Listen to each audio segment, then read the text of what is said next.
We want these projections. We want to bring up these things because basically he refers to them as unfinished business. This is stuff that maybe repressed 20, 30, 40 years, but it's unfinished. There's things that have yet to be said, things that you've always wanted to say. Even if the person's dead and gone, maybe you can still get it out of your system. And these are the kind of exercises or techniques that we often do as a psychoanalyst. We're trying to help our client become free, free from some of these anxious shackles, if you will. We're trying to get them to open up and to love so that they can work and play in peace. We're helping them deal with their anxieties. We're helping them create better and closer relationships.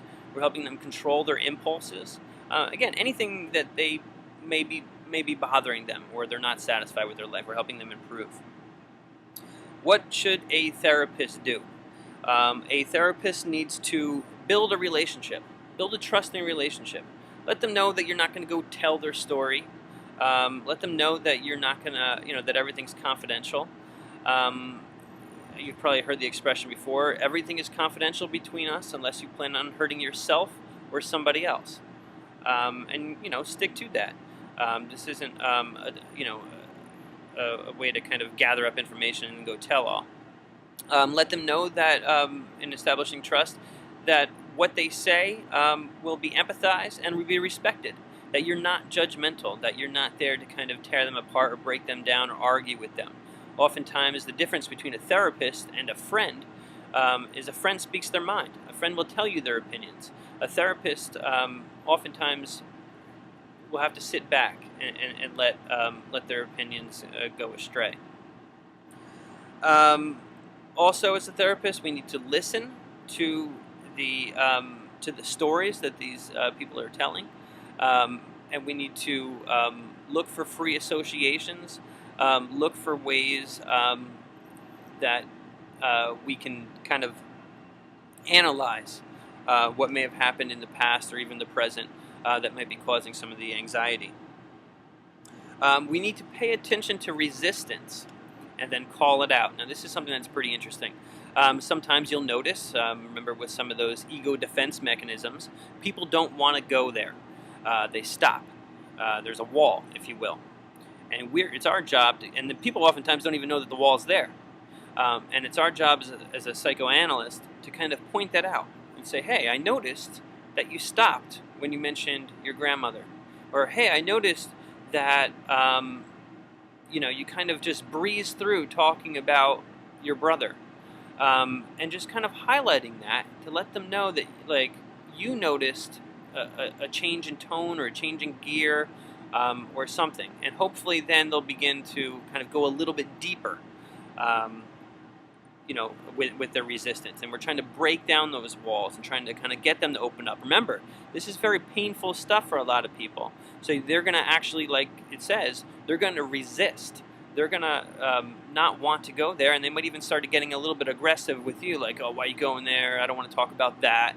But that oftentimes is where some of those key unconscious factors lie, behind the resistance.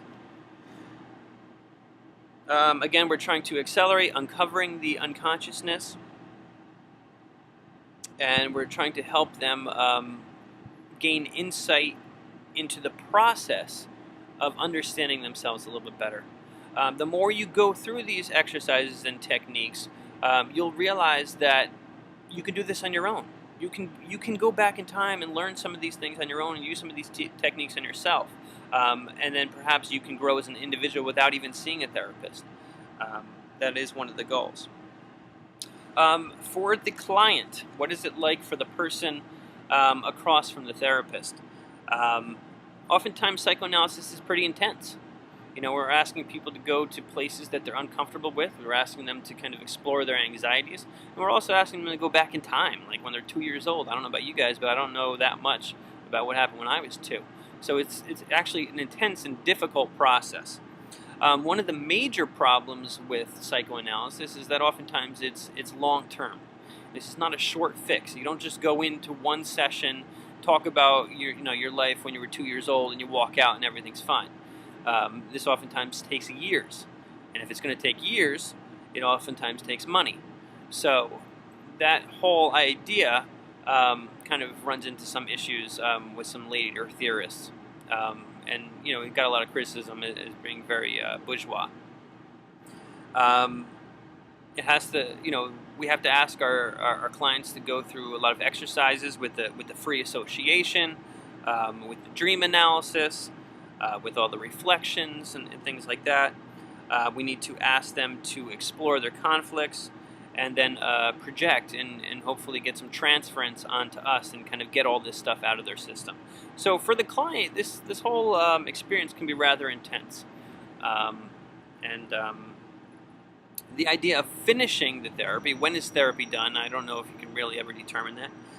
But they say that therapy is done when the symptoms and conflicts are resolved, when you can understand their historical roots of the problem, when we've clarified our emotions, and we can relate the past to our present. I'll repeat that because I think it's worth noting. We're finished, or therapy has been successful when we've controlled the symptoms. These are the reactions to some of our anxiety, when they're resolved.